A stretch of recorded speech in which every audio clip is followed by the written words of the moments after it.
Hasteshwar school Limkheda ખાતે સ્કૂલમાં ભાઈ બહેનના પવિત્ર તહેવાર એવા રક્ષાબંધનની ભવ્યથી ભવ્ય ઉજવણી કરવામાં આવી હતી, જેમાં શાળાના બાળકો દ્વારા રાખડીની વિશાળ આકૃતિ બનાવવામાં આવી હતી અને રક્ષાબંધનના વિવિધ ગીતો પર ડાન્સ અને નાટક તેમજ સ્પીચો રજૂ કરવામાં આવી હતી।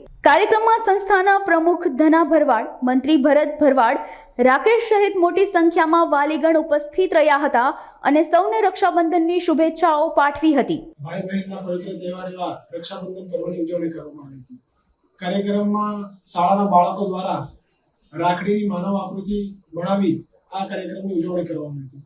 કાર્યક્રમમાં સંસ્થાના પ્રમુખ શ્રી ધનાભાઈ ભરવાડ સાહેબ, મંત્રી શ્રી ભરતભાઈ ભરવાડ સાહેબ, રાકેશભાઈ ભરવાડ સાહેબ, આર્ટ્સ કોલેજના આચાર્ય અશ્વિનભાઈ પટેલ સાહેબ તેમજ મોટી સંખ્યામાં વાલી અને વિદ્યાર્થીઓ ઉપસ્થિત રહ્યા હતા। શાળાના દરેક વિદ્યાર્થીઓએ ભાઈ બહેનની એકબીજાને રાખડી બાંધી આ કાર્યક્રમની ઉજવણી કરી હતી। સંસ્થાના મંત્રી ભરતભાઈ ભરવાડ સાહેબ દ્વારા આ રક્ષાબંધન પર્વની સર્વને શુભકામના પાઠવી હતી।